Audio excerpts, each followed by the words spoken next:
hear him say that he's going to move the table. Please come.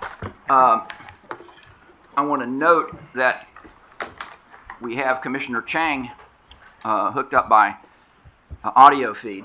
She's in Alaska doing some trips with Senator Murkowski to see some facilities, and so she is hopefully connected. Is she connected, Debbie? I think. Yes. She is. Okay, good. So she'll be participating by audio connection. Madam Secretary, we're ready to begin. Good morning and welcome to the June 2025 open meeting of the Federal Energy Regulatory Commission. FERC's mission is to assist consumers in obtaining reliable, safe, secure, and economically efficient energy services at a reasonable cost through appropriate regulatory and market means and collaborative efforts. The purpose of the open meeting is for the Commission to consider the matters that have been duly posted in accordance with the Government in the Sunshine Act. Members of the public are invited to observe, which includes attending, listening, and taking notes, but does not include participating in the meeting or addressing the Commission. Actions that purposely interfere or attempt to interfere with the commencement or conducting of the meeting or inhibit the audience's ability to observe or listen to the meeting are not permitted. This includes attempts by audience members to address the Commission while the meeting is in progress. Any persons engaged in such behavior will be asked to leave the building. Anyone who refuses to leave voluntarily will be escorted from the building. Additionally, documents presented to the chairman, commissioners, or staff during the meeting will not become part of the official record in any commission proceeding, nor will they require further action by the commission. If you wish to comment on an ongoing proceeding before the commission, please visit our website for more information. Also, representatives from FERC's Office of Public Participation are located just outside of the commission meeting room to answer questions and to assist the public with submission inquiries. Thank you for your cooperation. Good morning, Mr. Chairman. Good morning, Commissioners. This is the time and place that has been noticed for the open meeting of the Federal Energy Regulatory Commission to consider the matters that have been duly posted by the Commission. Please join us in the Pledge of Allegiance. I pledge allegiance to the flag of the United States of America and to the republic for which it stands, one nation, under God, indivisible, with liberty and justice for all.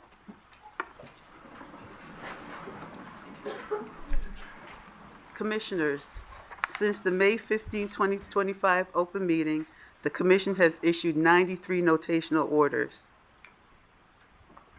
Thank you, Mr. Okay. Chairman. Thank you, Madam Secretary. Let me note that as everybody's noticed over the last few days, it's been hot, and it's been really hot, and it has posed a lot of challenges for our grid operators.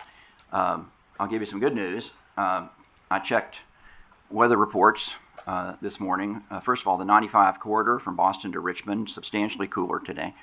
Boston's not even going to get out of the 60s today, which is a major change.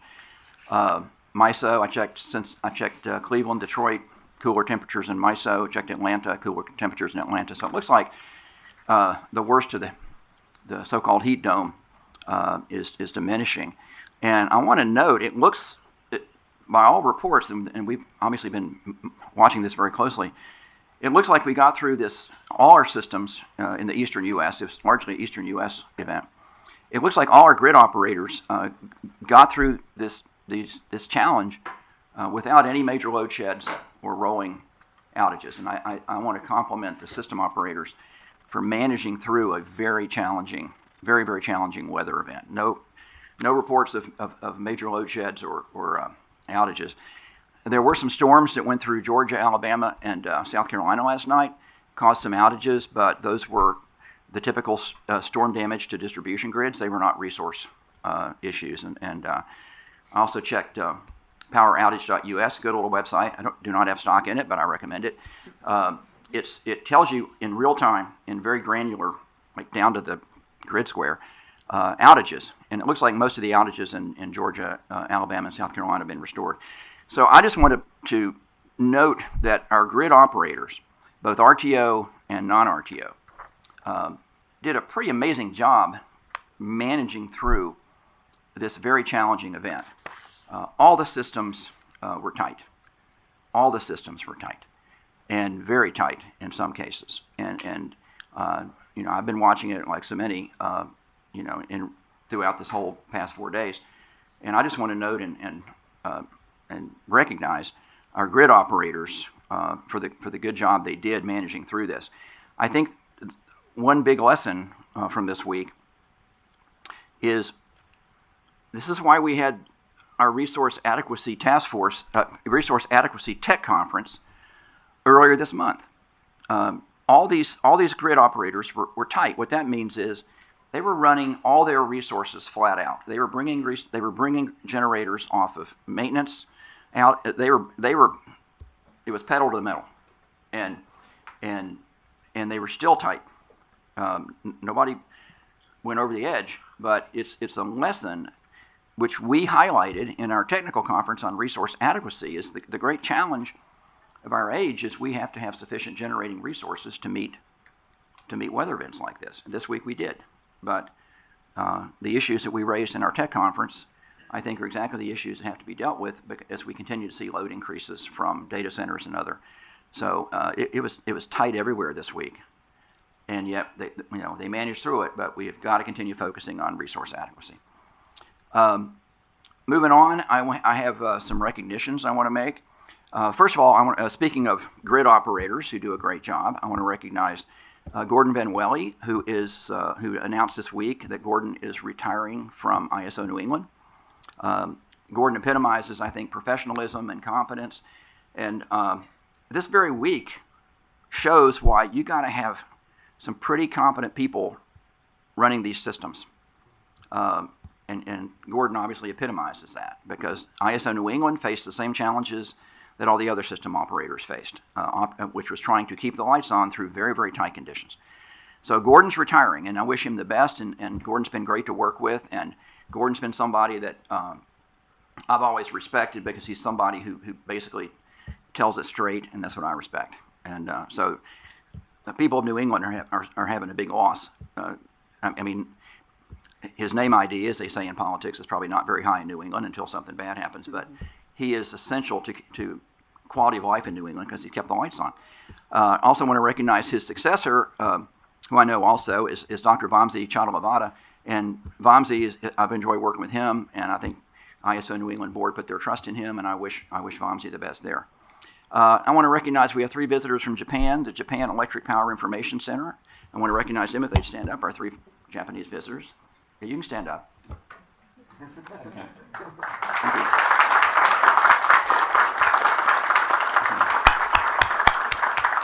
Thank you. I want to recognize a couple of FERC employees. First, Beth Pasella. Where's Beth? There she is. Okay. Beth is the deputy solicitor in OGC's solicitor's office, and Beth is retiring after 35 years of federal and military service. Beth has been 24 years here at FERC in the solicitor's office. And believe it or not, she's argued more than 70 cases before federal circuit courts, won most of them. I think she was on the California Enron case, and she was also on the FERC Order 1000 case, which I would say she unfortunately won. But Beth has done a great job. Beth also spent 7 years in the Army JAG Corps and made it all the way to the rank of major, and it took me 11 years. But in the Marine Corps, but it's harder in the Marine Corps. But but anyway, let's all congratulate Beth on her retirement.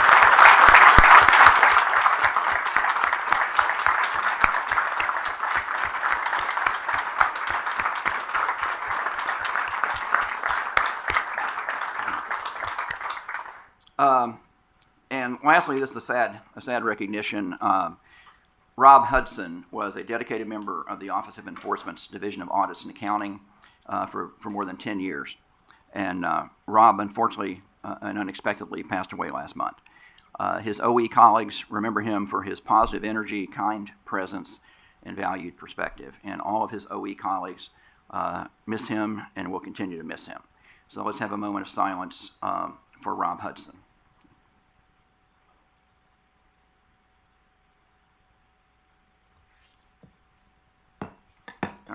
Thank you. Finally, I've had a lot of people ask me what my plans are, and specifically they say, are you going to be here for the July meeting? And my answer is yes, I will be here for the July meeting. That assumes my successor is not confirmed. I wouldn't come as a spectator. But I plan to be at the July open meeting. With that, let's move down the table, and next, Commissioner Rosner. Hey, well, thank you, Chairman, and good morning. Thank you, Commission staff. Congratulations, Beth, on your retirement. I just thank everyone for their important work, not just on the slate of orders that we have today, but also for everything we've accomplished in the last month on the notational track. Thank you, Chairman, for leading us in a well-run and incredibly informative resource adequacy technical conference earlier this week. I really benefited from the 2 days of discussions and continue to think about some of the lessons that we learned there and the information that we gathered. So really grateful to be part of that important conversation, and thank you for your leadership on that. As Chairman mentioned, turning to current events, I want to also extend my thanks to all the people who have been working around the clock in the utility industry to keep the lights on and make sure Americans have been safe and comfortable in their homes during this hot weather event. And, you know, it goes without saying that events like this really are a solemn reminder that grid reliability is literally a matter of life and death. The past couple days and weeks that the energy industry has delivered for all of us, and the bulk power system was by and large reliable. And this was despite record peak and near peak load conditions in many parts of the country. Both PJM and ISO New England, they both served their largest summer peak demand in over a decade. In New York ISO and ISO New England, they both exceeded the forecast for their overall summer peak this year. And their day-ahead load forecasts, they also broke those leading up to this heat wave. And between that and a number of unexpected generation outages, both regions experienced operating reserve shortfalls earlier this week. Parts of the Southeast also experienced some similar challenges. So I agree, Chairman, this was another reminder of the urgency and importance of this Commission's and the energy industry's ongoing work to accelerate getting new generation connected to the grid and built.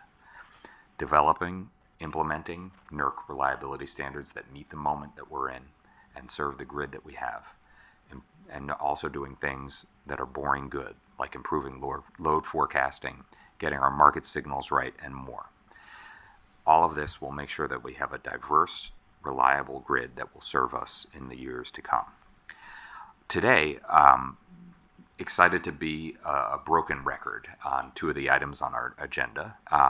Interconnection. I'm really excited that we're making some more progress implementing the Commission's Order 2023 generator interconnection reforms for both MISO and SPP. The orders that we're issuing today are going to enable those transmission providers to get new generation resources online faster and more efficiently. And so thank you, Commission staff, for all of the work that it took to get us there. Both MISO and SPP have been leaders in this area.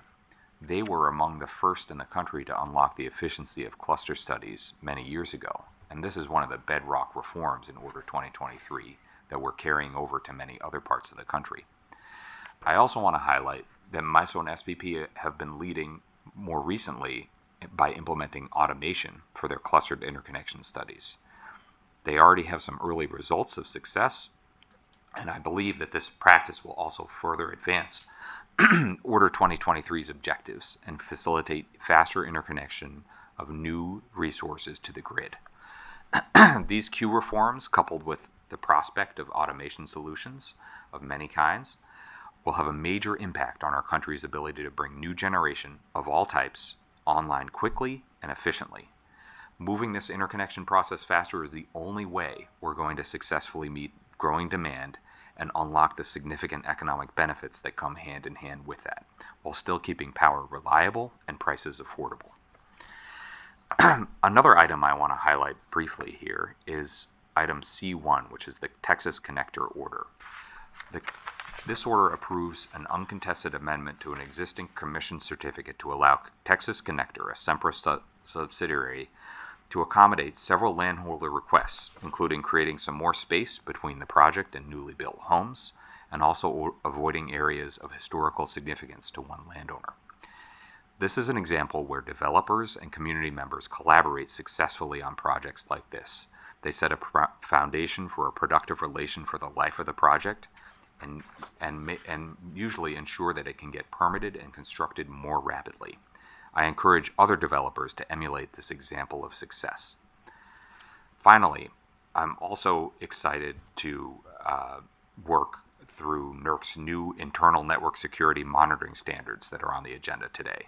The Commission directed NERC to develop these standards to help grid operators identify and mitigate any intrusion that manages to bypass its network perimeters.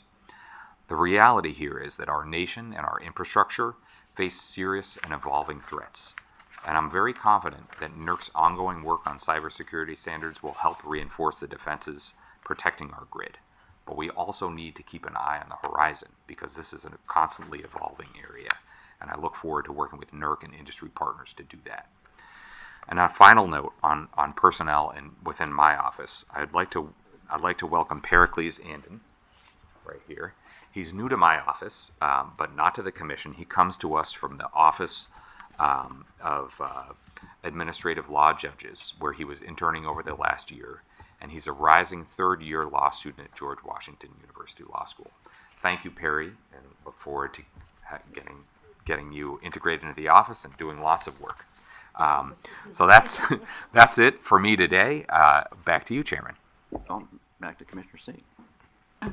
Well, good morning, everyone. Thank you again for braving the heat to be here. I'm also encouraged that we're seeing a little bit of relief coming. If you'll indulge me on two personal notes first, July was my first commission meeting last year, so we've now gone through a full year commission meeting cycle. I'm still incredibly honored to be able to be in this role, and I couldn't be more grateful for the wonderful colleagues, both internally and our stakeholders and others that we work with every day to do the important work that we get to do. So I'm really grateful for that. I'd also like to give a shout out to my goddaughter, Maria Bear, who is here in the second row. For an 11-and-a-half-year-old, I don't know that a FERC meeting is the most exciting thing you could be doing on a summer day, but I'm so grateful that you and your mom decided to come and see your government at work, and that you also know what FERC is decades before most people know what FERC is, if they ever do. So thanks for being here. Also, Beth, thank you so much for your work, your incredible service to the Commission and to our country. Coming from a position of solicitor role in a previous life, that's such difficult and important work, and you have done it with just such integrity and such talent. I'm really grateful for the work you've done and wish you the best on your retirement. Moving to a couple of thank yous, I want to extend thank yous to everyone who welcomed myself and my team for a wonderful trip to the Midwest earlier this week. I had the privilege to speak at the Mid-America Regulatory Conference, which brought together state regulators from 13 states, as well as other industry participants and members of the RTOs. Had a really wonderful discussion with Commissioner Sarah Freeman of the Indiana Commission, and had a lot of really fantastic conversations with individual commissioners of utilities and leadership from SPP and MISO. Thank you also to LightSource BP, NovaSource, and the staff on the ground at their Bellflower generator facility, as we had the opportunity to tour on the ground on one of the important generation facilities we have and see the challenges and opportunities that come with delivering power day to day, especially on a week like we've had. We need every electron that we have. It was incredibly valuable to see that work. And the last thank you for this trip is to MISO, who was really generous with their time and welcomed us to their office in Carmel. And we had some really thoughtful and insightful conversations with senior leadership when it came to strategy and risk management, and really appreciated their thoughts. And then had the opportunity to tour the control room and meet many of the operators who were involved in the very detailed, very highly skilled day-to-day decisions, almost at a moment-by-moment level, to make sure that we are actually delivering power and keeping the lights on. And that's work that happens 24/7, every single day, not just on a challenging week like today, as we've heard so much about the challenges the country's faced, but every day. So I was really grateful for that opportunity as well. Moving briefly to our voting items, I'm really glad to have the opportunity to vote on a number of important items today, certificate items, matters that have to do with grid security and interconnection matters, as Commissioner Rosner has highlighted. But I also want to take a moment to highlight some of the important work that's happening not on commission meeting days. You know, I mentioned before, I always listen to the number that our secretary gives us of how many orders that the commission issues between meetings, 93 this month. So it's an incredible amount of work. There's no such thing as a short week week here at the Commission, and really grateful for all of the very hard work that our staff puts into making that happen. A couple of items that I would like to highlight from that docket. Last week, we had a couple of important orders that went out when it comes to the context of natural gas infrastructure development. I'm really proud of the work that we were able to do there. Even just earlier this week, some of the conversations I had with state regulators, it's a perennial conversation about the state's role, the federal government's role, how we can work together, the things that we can and can't do. One thing that is squarely within FERC's lane is when it comes to transportation infrastructure across state lines for natural gas. And so I'm really glad when we have the opportunity to move there. It's such an important sector of the industry, both on its own when it comes to natural gas, but especially as it's increasingly powering the electric sector. And so I believe very strongly in our responsibility to do our job well and thoroughly when it comes to those matters, and also to remove unneeded red tape so that we can actually get steel on the ground and see a lot of these critical facilities being built. So there's a couple of the items that we voted on. I'll highlight one in particular. We talk about our 871 rule, and we have a temporary waiver, but both we put out notice that we can get full comment from the public for a potential permanent solution. But essentially, what it does is it removes a policy where after a certificate has been issued, it just removes an artificial one-size-fits-all delay on construction. And my view on this is we have a really important role to analyze all of the factors that bear on the public interest when it comes to these important and difficult matters. But once we issue a certificate, that order has value to it, that means something, and developers should be able to move forward with confidence. Now, there's certainly room, and as we said in our order, for case-specific opportunities where there may be a case for individual delay or relief, but what it does overall is says that once that hard work has been done to approve a project, there should not be any of those artificial delays to get that moving forward. So I really appreciate all the hard work of staff and others here who were able to help us with those matters. I was really grateful that we were able to vote unanimously for these measures. There's, as we always say, there's a lot of important work to be done. There's a lot of areas to do it in, and I want to highlight that in particular. So thank you, everyone, again, and Mr. Chairman, back to you. And I want to thank Commissioner C and her staff. The music today, if you were in the room, the music, the soundtrack was from the C office. So thank you very much. Ended in one of my favorite songs, Country Roads. Yeah. Also want to note, back to Beth Pasella, her last day I think is July 8th, right? Yeah. So, yes, okay, so anyone who wants to say goodbye, you have till July 8th. And thanks again, Beth, for all your service. Yeah. All right, Commissioner Chang. Good morning, everyone. As the chairman mentioned, I'm joining you here from a remote area in Alaska, and thank you to the IT team. You've been very caring to me, and Secretary Reese and David Mornoff for your help in facilitating my participation by phone here today. I look forward to visiting some very important hydroelectric facilities with Senator Murkowski and her team over the next few days. Just some general matters, as you have already mentioned here at the meeting, we are getting some relief from the historic summer heat events across the country. During this time, the reliability of our electric system has been critical. I want to recognize the excellent work, just like the chairman has, the excellent work of the grid and the asset operators around the country that have helped to keep our lights and the ACs working this week. I take every report from our system operators over the last 4 days very seriously. So thank you very much for keeping us up to date regarding the situation on the ground. In particular, I do want to highlight the PJM's use of nearly 4,000 megawatts of demand response to reduce the their peak load on Tuesday from what would have been the third highest peak load experienced on the PJM system.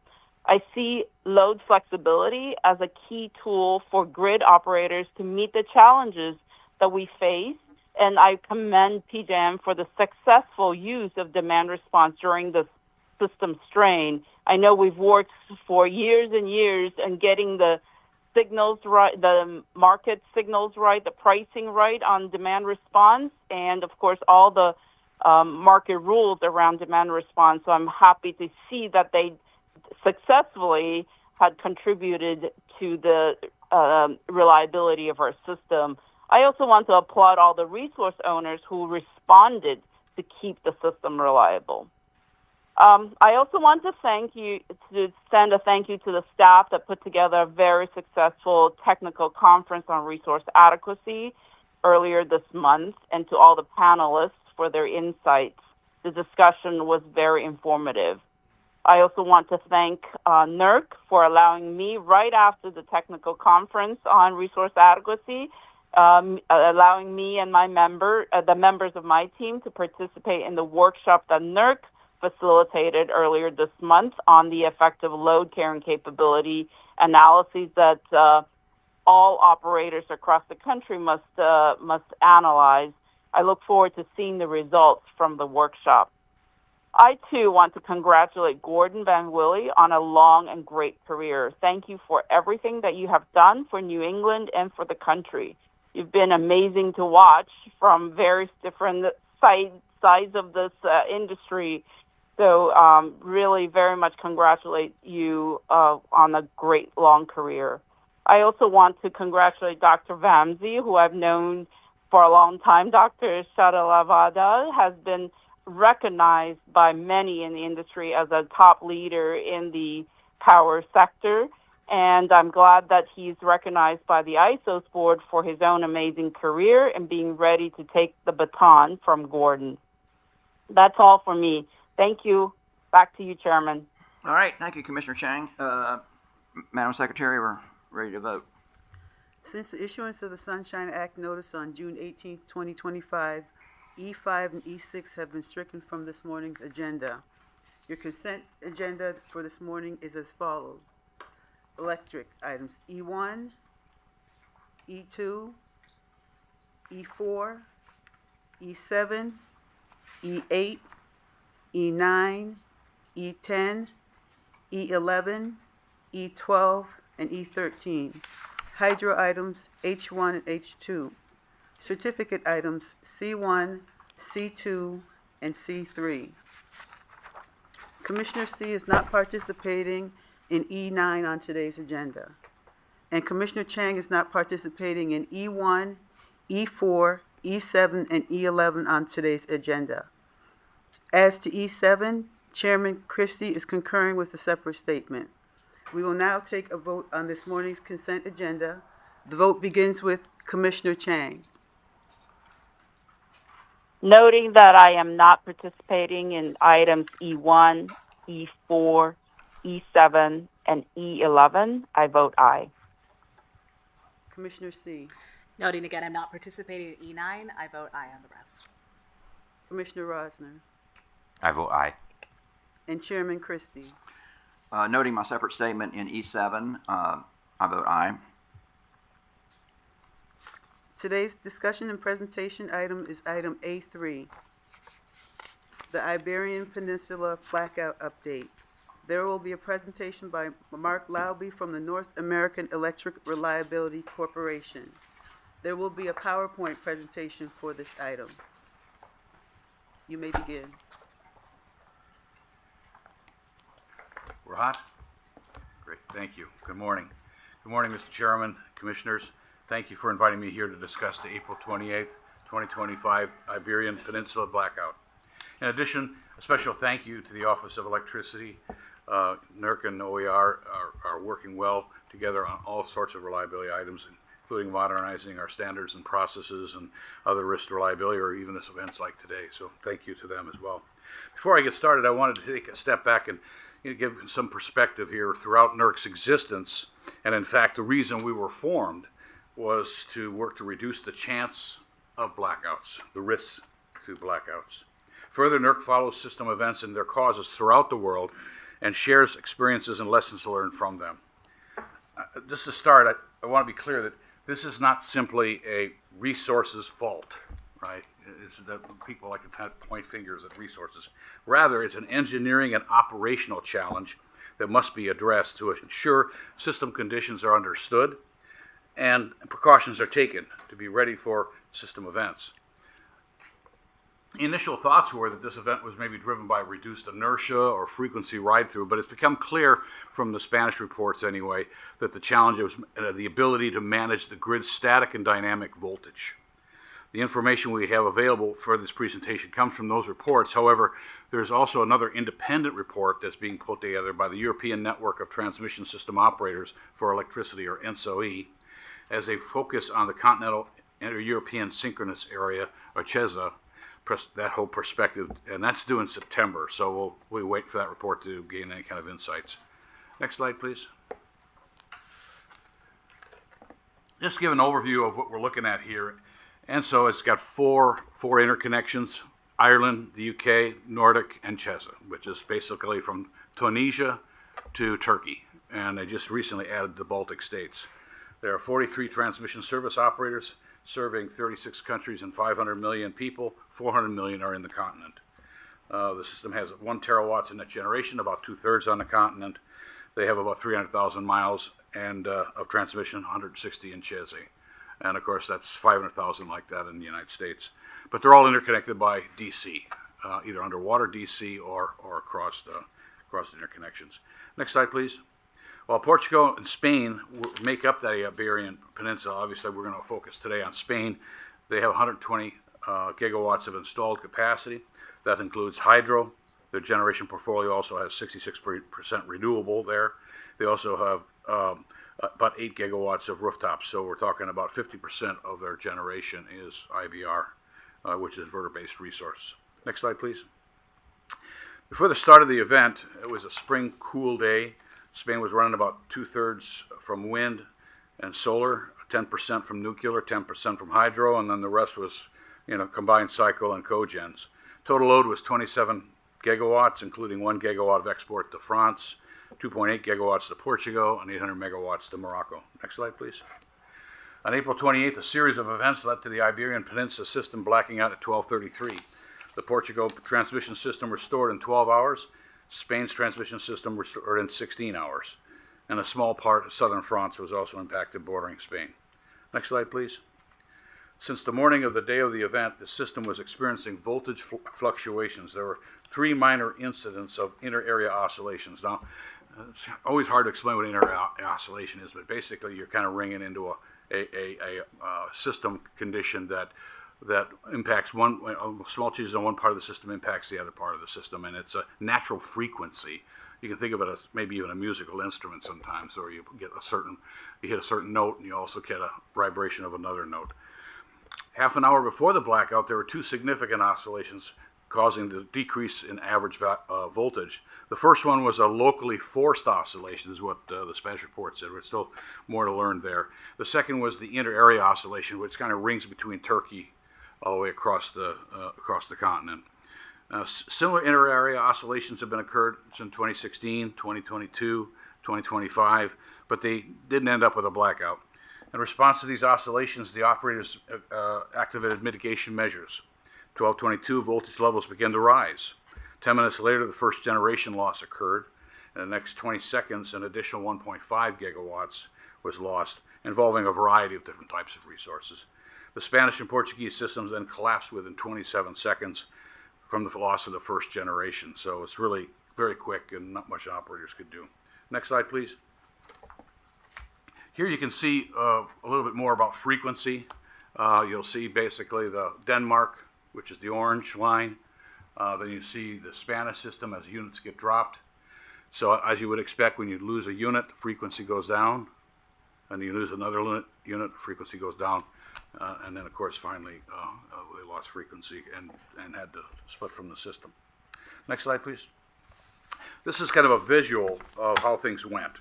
Starting from the oscillations that occurred a half hour before the blackout, operators prioritized oscillation mitigation measures. They wanted to dampen those things out. And it's a lightly loaded system, right? Not a lot of load going on in Spain. And a lot of lines, some of them are out because of the Ferranti effect. So it's not an automobile, but the ability, when they're lightly loaded, lines will sometimes have higher voltage on one side than the actual side that the power is flowing, and so they'll take those lines out.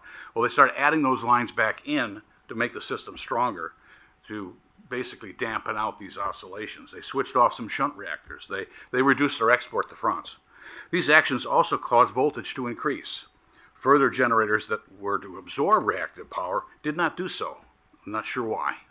Something more to learn there. After the loss of the first collector substation due to overvoltage, voltage increased more due to less power flow. As you can imagine, less power flow, less lightly loaded lines, voltage goes up, Ferranti effect. And due to the less power flow on those lines, it caused more reactive power and of course the loss of reactive power absorption by the tripped units that were coming offline. Mark, let me ask you on that one. Yeah. When voltage goes up, it threatens the frequency, right? And right, is it like an inverse relationship? Frequency here was basically, based on the spinning units. And as we started losing spinning units, then frequency started going down. We'll get a little bit more into it. Okay. Okay. Anyway, that all led to more overvoltages, causing more generators to trip. And this, of course, then drives voltage higher as the trip goes. The units trip, the lines are less loaded, voltage goes up, frequency comes down. It's kind of a death trap, right? You start doing that. Red Electrica puts it this way: each generator disconnection caused a slight increase in voltage, which in turn caused disconnection of other generators, producing a cascading phenomenon. When frequency got too low, under-frequency load shedding started. Shedding load further reduced loading on the transmission system, worsening the overvoltage conditions, and that extended the overvoltage problem. Next slide, please. So we see kind of multiple contributing factors here. One is poor voltage ride-through performance of some of the resources. We're not sure exactly why, but individual generators did not absorb reactive power as they were expected, and collector substations connecting multiple resources tripped. Several plants tripped at kind of must ride-through levels. Again, we're not sure why. It could have been related to some of the tap changers. They have a lot of tap changers around our generation, and the tap changers may not be able to keep up with the voltage change. That's the only guess, but that's what Red Electrica suggested. Again, more work to be done there. We also saw insufficient dynamic voltage regulation. Spain relies solely on the operating conventional generators for dynamic voltage regulation. That's different than what we have here. Spain policies do not require the IBRs to provide dynamic voltage support. Most operate at a fixed power factor, which means that when a generation is curtailed during overvoltage conditions, the IBRs are not allowed to manage voltage. The system loses its ability to control reactive power. Also, then, unreliable voltage regulation for conventional generations. Most of the conventional generations with dynamic voltage control did not act as they expected, which was to absorb more reactive power. And of course, by the time they kind of recognized it and they started asking units to come online, it was too late. They couldn't get them online fast enough. And we also saw some potential gaps in operation planning. Voltage regulation seemed to be poorly managed here, and it's not clear if they included these oscillations, what they've seen in the past, in their kind of day-ahead contingency analysis for operational planning. And in hindsight, if operators understood how fragile the system was, they could have planned for additional dynamic voltage support from other plants early on and have them kind of spun up and ready to go. However, once they realized there was an issue, even though they ordered conventional generators to start, didn't have time to get them up online. So lessons learned from North America is that if resource tripping is caused by overvoltage and results in under-frequency conditions, under-frequency load shedding would result in higher voltages in the absence of sufficient voltage regulation. Next slide. Some of the measures that we've worked on here is just trying to see what we're learning from this outage. Some of the standards we have in place, for example, our voltage and reactive standards, along with FERC Order 827, ensure sufficient dynamic reactive support is planned and operated. Facilities design, connections, and maintenance, or FAC. Protection, relaying, and control, PRC. Modeling, data, and analytics, MOD standards, address individual resource performance. For example, PRC 24 and 29 for ride-through capability and MOD 26, calling for model validation, means that plants' voltage regulation capability will be periodically reviewed. The Interchange Reliability Operations and Coordination, or IRO, and Transmission Operations standards all call for operational analysis and real-time assessments to identify and operate within reliability limits. And FERC's Order 901 directives is even a wider variety of contingencies and operating conditions. In addition to standards, we are using tools at NERC to identify and close gaps. For example, our recent alert level 2 and now 3 with essential actions around making sure we get as much out of the reactive power supply as possible out of our inverters. Next slide, please. There are a host of other conclusions. Well, we'll just jump that one in. Thank you. That was very quick. Thank you very much. So here's some additional conclusions that came out of the Spanish report. Some of them, the words are a little bit kind of hard to approach because I think translation challenges. But clearly, they're talking about regulation, compliance, more auditing, improving their voltage control capabilities and oscillations. This is really all about getting reactive power out of your IBRs, which they don't allow right now.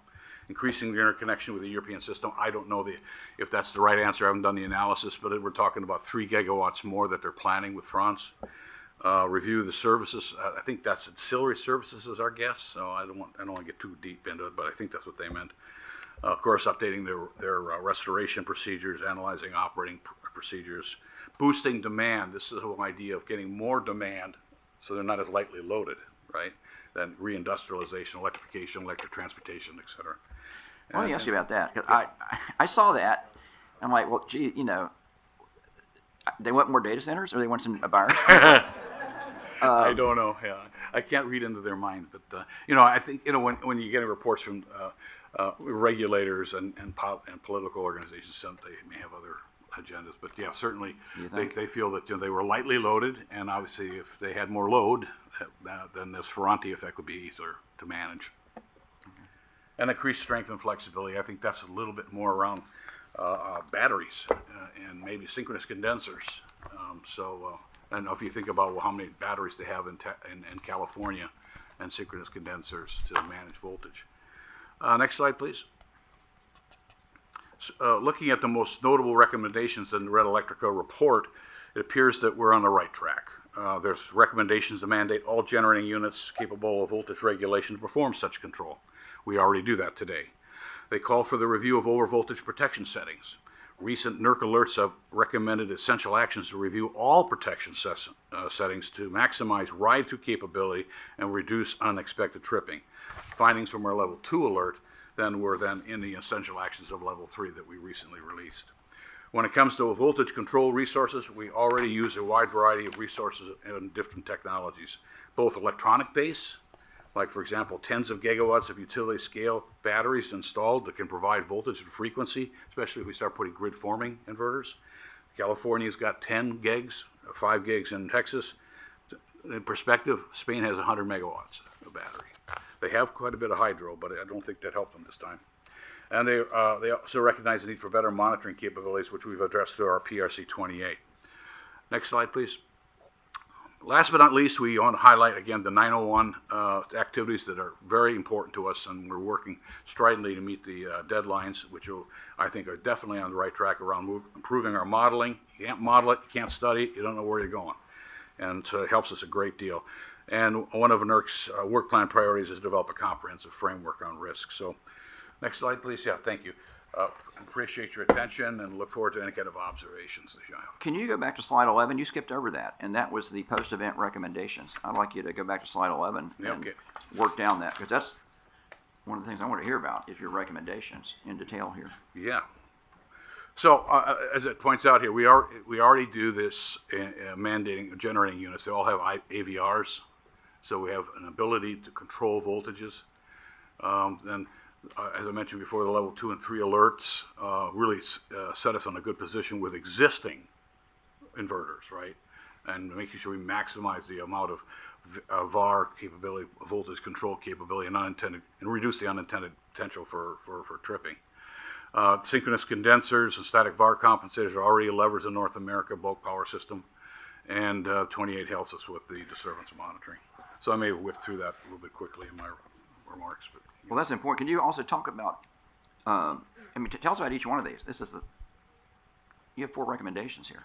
Yeah, well, these recommendations came out of the Red Electrical report. And as I said, the photovoltaics or IBRs are not allowed by policy, by law, to provide any kind of reactive support.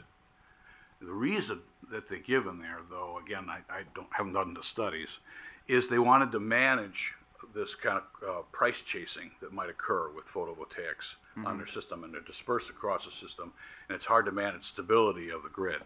So they wanted to lock them so they knew exactly what they're going to get from them, nothing more.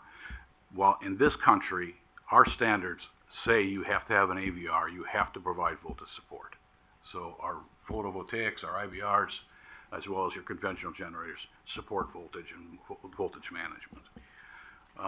When it comes to reviewing overvoltage protection settings, as I mentioned before, we actually sent out a number of alerts to the existing fleet. Now we got we're writing standards, most of that's to new stuff that's being built on the system, but to the existing fleet said, we've asked these questions about your ability, where your settings are and what's your ability.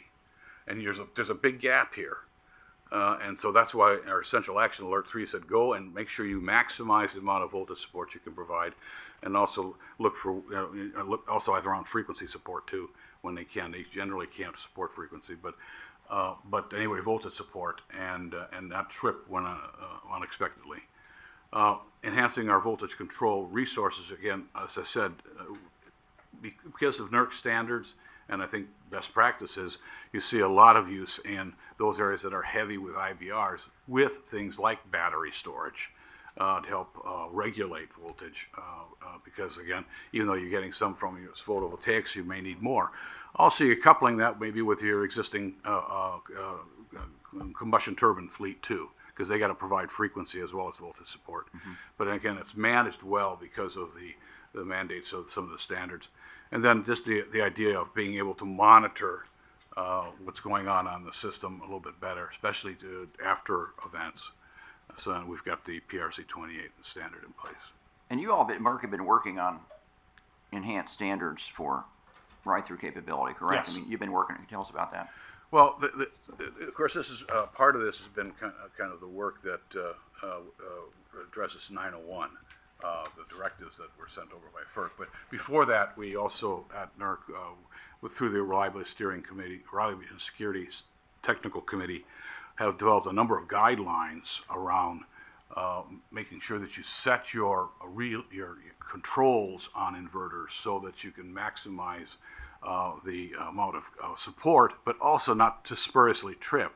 In fact, we had a number of cases where line to ground fault ended up with thousands of megawatts coming offline. That happened in California a few times, Blue Cut Fire being the most notable. And then, of course, in Texas, the Odessa event and Odessa's brother again showed this frailty. And of course, industry has been working with the generators to open those controls up and make sure that they're just not adiosing every time there's a little minor voltage glitch on the system or a frequency concern. Okay. Great report. Thank you. Let's move on down. Other questions? Thank you, Chairman, and thank you, Mr. Lauby, for the presentation and for the continued close coordination between FERC and NERC. It's really, really important and really appreciated. I think anytime there's an event like this, it's very important to study it carefully and to make sure that we're taking back all the lessons we can learn to make sure that events like this do not unfold in North America, and especially in the United States. It's all one grid, and this is just critically important work. So thank you for doing that. Thank you for being a good colleague to help us work through this. I appreciate your sort of first framing point that, in this event, this was not any particular resource's fault. This was an operational and engineering challenge or series of challenges. And those practices and perhaps different or lack of standards led to performance issues in both their thermal and inverter-based fleet. And I also appreciate that we're still learning more. I think you mentioned ENSO report forthcoming, and I look forward to studying that and hearing NERC's expert advice on that report as well. And so just a few words before I get to a question. I mean, I just think it's so important that we look holistically at all the resources on the grid today and identify whether there are any gaps in our bulk power system reliability standards that would prevent a similar incident from occurring. And if we don't do this, it's just a recipe for failure, and that's, in my opinion, not an option. And so my question for you is this. Based on what we know so far, do you see any gaps in our current set of NERC reliability standards that would prevent something similar from happening here? And specifically, can you tell us about whether you see any gaps for inverter-based resources and whether you see any gaps for thermal resources? Like, are anything left unaddressed here? Certainly, thank you. And my philosophy really is around, you design a system and you build a system to make it work. And you make sure you got the right rules in place to make it work. And so the system that they're aspiring to build had some shortcomings around the need for voltage regulation, be it additional batteries or synchronous condensers or getting the combustion turbines up and running. So there's some shortfalls there, but it's it's kind of like if my pen runs out of ink, I can't blame the pen. It's me, I got to put new ink in it, and so it's a similar type thing. As far as gaps in the standards, I think it's really important that we get 901 done. I know we NERC have been very focused on that. I know you have. You've helped us a great deal here. And we're really working with industry. We had a workshop during the time you had the adequacy conference, so I couldn't come to the conference. I had to go to the workshop. But It's on YouTube. Pardon? Yeah. It's really important to us, right? It was a busy week, and so I don't see any right now. Any gaps, glaring gaps. I think especially with the existing fleet, I think we need to continue to work with those organizations that can, if not all of the inverter-based resources have flexibility, they're kind of old. But the new technologies, the new inverters, make sure that we really open them up and have them supporting as much as possible and making sure that it's clear that we have the right models, because that's always a worry for an engineer. We're crazy about models because that's how we simulate and that's how we understand what's going to happen. So that's, I think, a little bit of a gap. Look, a relay engineer one time told me, his name was Rayburn, I think, and he said to me that nobody called him at 3 o'clock in the morning to tell him his relays worked. So we want to make sure that we never get that call at 3 o'clock in the morning. And so we work hard with you and industry every day to make sure that doesn't happen. So I quiz my engineers. I say, is it possible? They'll never say no, but they're pretty confident we're in good shape. Good. Thank you. One other question, if you'll humor me. I also noticed that the Spanish grid operator recommended accelerating requirements for IBRs to provide voltage control. We just covered that in this slide here. We're already doing this. Message received, complete 901. We get heard. But my question, I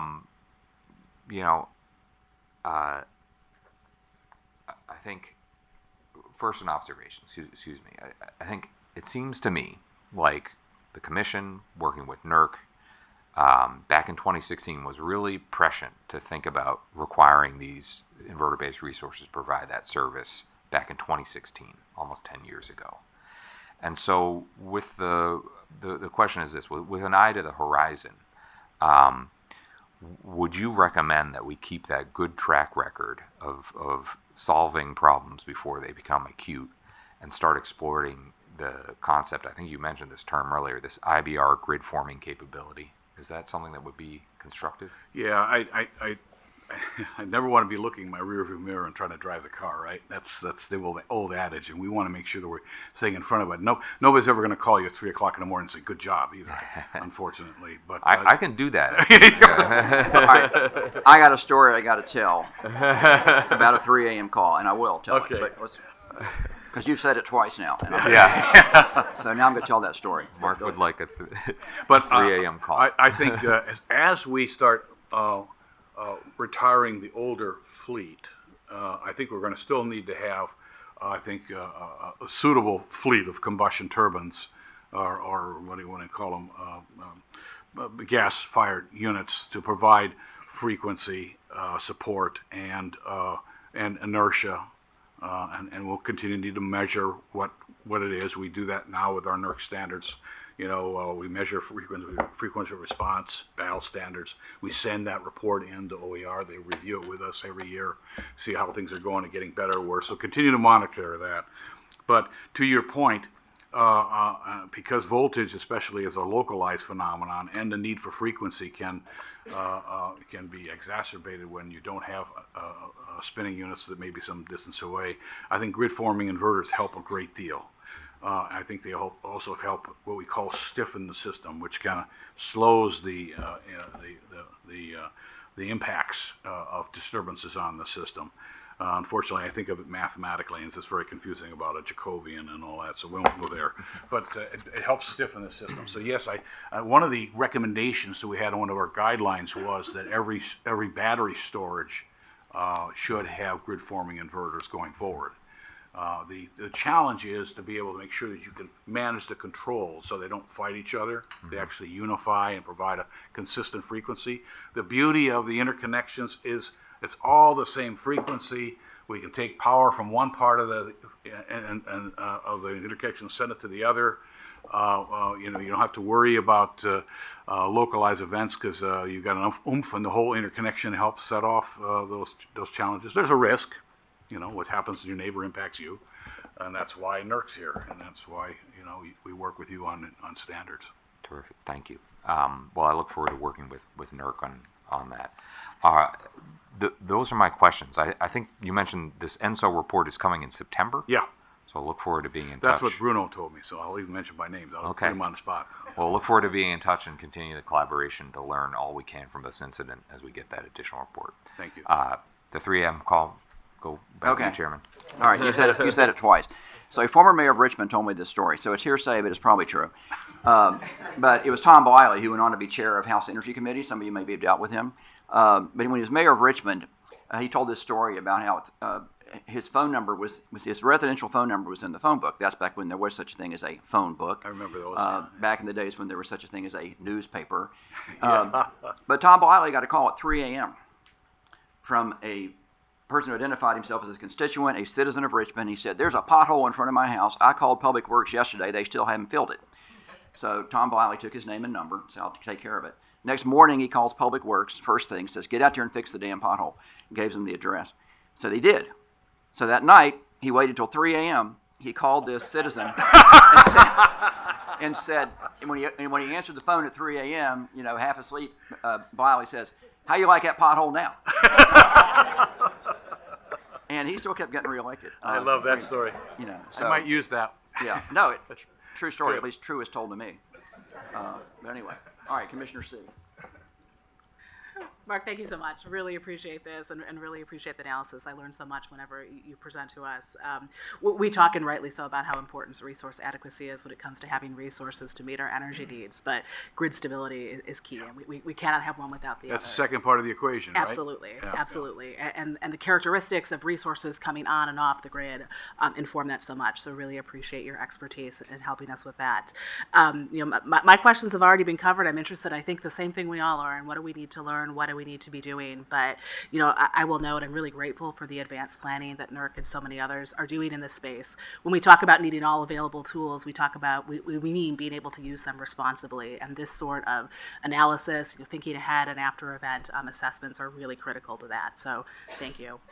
And just the last observation I'll make is, I will never have the physics and the engineering expertise that you and your teams do, but I'm just really grateful for the way that you're able to present it to us and to others. This is really valuable information, and especially at a time when we have such difficult and important public policy questions and debates going on about so many of the opportunities and challenges in front of us. I think just being able to understand well a lot of what's happening and what we need to know, that's so valuable. So thank you for that, and really appreciate the way you inform that public conversation. I'm delighted. Thank you. I appreciate your kind words.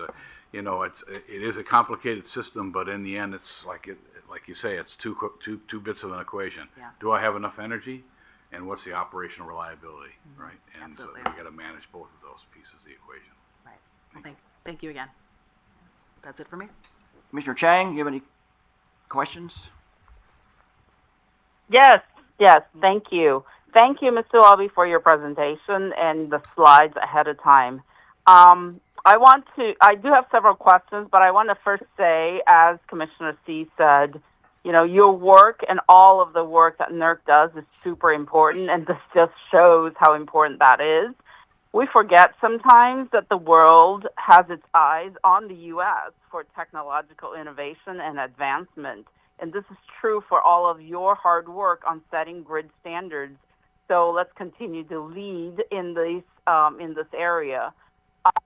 I do have some questions, and I'll just say, leading into it, your report and the reports presented by Red Electrica and the grid operator in Spain, and the report presented by the government of Spain both agreed that the lack of voltage control has caused the blackout in the Iberian Peninsula.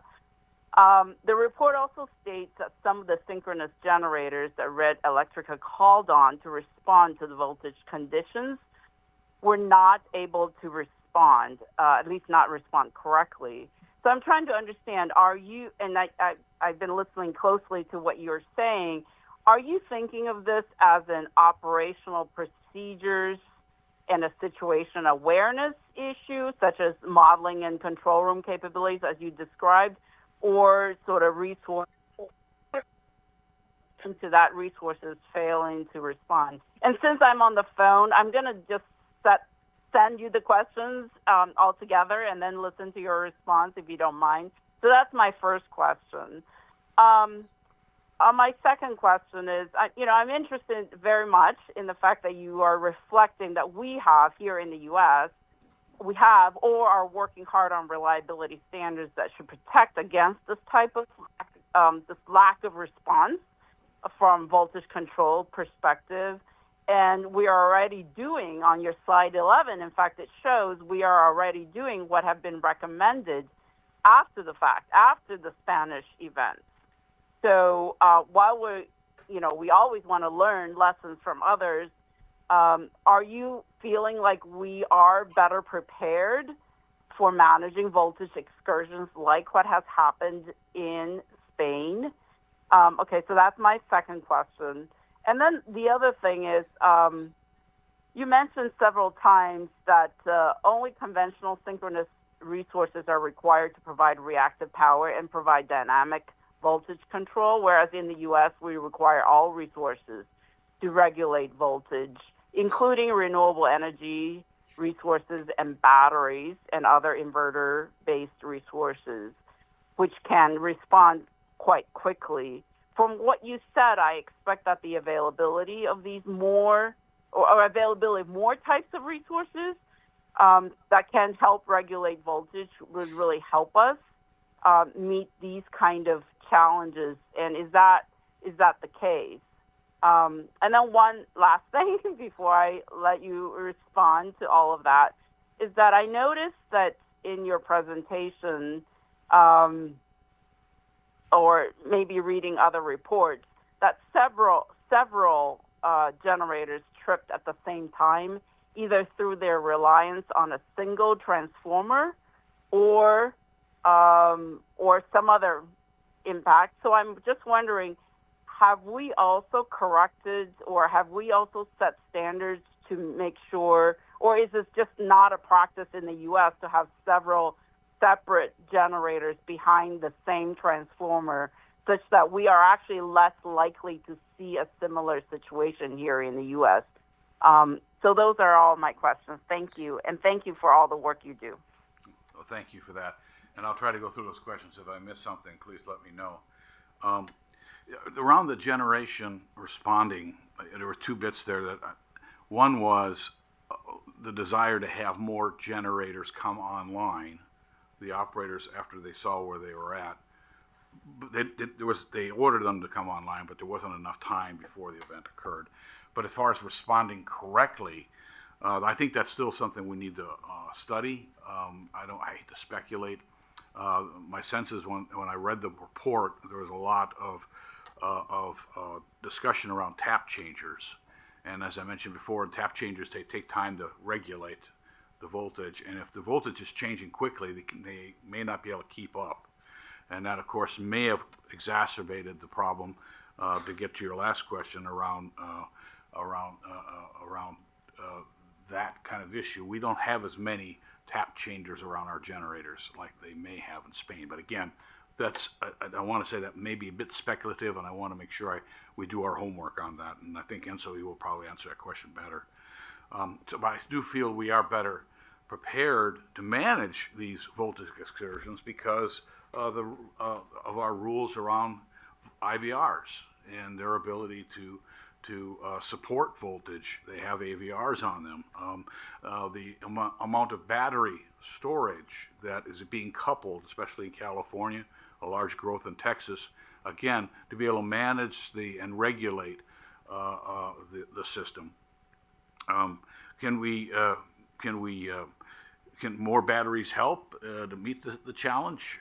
I think that's what you're seeing with the continued growth in Texas and California. California also has synchronous condensers. I think they're talking about building synchronous condensers also in Texas, but don't quote me on it. Well, somebody will tell me if I got it wrong. But that again to provide more dynamic support. So batteries help a great deal. The only key thing is managing the charge, right? You got to make sure you got enough charge to help you. And there's a whole host of science around on managing state of charge. Reliance on a single better. Yeah, I think that's. Did I get them all? Did I miss something, Commissioner Chang? One thing that I wanted to hear your feedback on is whether you think this is a operational procedure and situation awareness. Okay. Because when I speak with some of the ISOs, I'm understanding that many of the ISOs, or several of the ISOs, are now procuring technology that can help them be much more aware of what's coming up, sort of either modeling very short-term situations right ahead of occurring. I'm just wondering if you think those kind of activities would have prevented this kind of event, like being just more situational aware, modeling and advanced control room technologies and capabilities, whether those would also be helpful, and what your thoughts are about that. Yeah. Thank you. Thank you. A couple of things that come to my mind. First of all, the oscillations themselves, it really bugs me a bit, because I know we have small signal oscillations on our grids, but we've been able to tune the grid so we don't have impacts from them. We use power system stabilizers generally to do that, and we haven't seen small signal stability challenges in quite a long time. I worked years ago on that project with EPRI. And so we have the tools, we know how to manage it. So I do worry just from a design perspective, okay? So from an operator perspective, I think what was lacking here certainly was a few things. One is understanding the implications of when they were tuning those oscillations out, what that was doing to the grid as far as voltage is concerned. And could they had better situational awareness tools on that and some alarming on that? Possibly, I don't know. I don't know what they have there myself. But I think some of the advanced tools to understand state of charge, to understand the state of the voltage regulation on your system, I think would have been extremely helpful to them. It would have been better if they had better plans. That's where I kind of focus my attention here. That they would, at 4 o'clock in the morning, start spinning up more units, so they had the voltage support that they would need in the event that these oscillations occurred, and they were going to mitigate them by changing the impedance of the system, which again it's a kind of a blunt force way of doing it, quite frankly. You know. But yeah, I think more tools is always better. Great, thank you. That's all from me, Chairman. All right. Well, thank you, Mark, and your team. NERC does a great job, and this just shows how important NERC is. And it also just drives home to me. I've been doing utility regulation for 21 years. This is an extremely amazing system. It is. It is an amazing system from an engineering standpoint. There's some real smart people, not me, that designed and built it, and they know how to run it. It's incredible. Well, it's really, from an engineering standpoint, I think the grid is just an amazing. Yeah, they call it amazing engineering accomplishment. The largest achievement of the 21st century. Now we're building the largest computer, right? Mm-hmm. With chips and solar panels and everything else. Yeah, I would say, it shows why you want the grid run by engineers, not lawyers, except as lawyers, we know everybody else's business. So, maybe not. But anyway, thank you so much. Thank you. And great presentation. Thank you. Okay, thank you. And I think that wraps it up, except for closing statements. Let's go back to Commissioner Chang. None for me. Thank you very much, everyone. Okay. Mr. C? Nothing here. Okay. Well, I want to recognize another retirement that's about to take place. And Noel Black, would you please stand up? Noel has been with Southern for 31 years. I think that's the number. And I think he started in junior high school. But I hadn't aged much. But 31 years is a long time with representing one company. And I think all of us here who've dealt with Noel, one thing that strikes me about Noel is he's a straight shooter, and I really appreciate that. I've been in and around this government business for a long time, and one thing you learn. I've been teaching new commissioner training at NERC for about 15 years, and one thing I always tell them is the key in this business is you got to learn who you can trust, and who's going to tell it to you straight. And I've always found Noel to be somebody who tells it to you straight. So with that, I want to recognize Noel's retirement. I think he's got something else to do, but I won't give an ad for that. But 31 years of service to Southern, so thank you, Noel. Okay.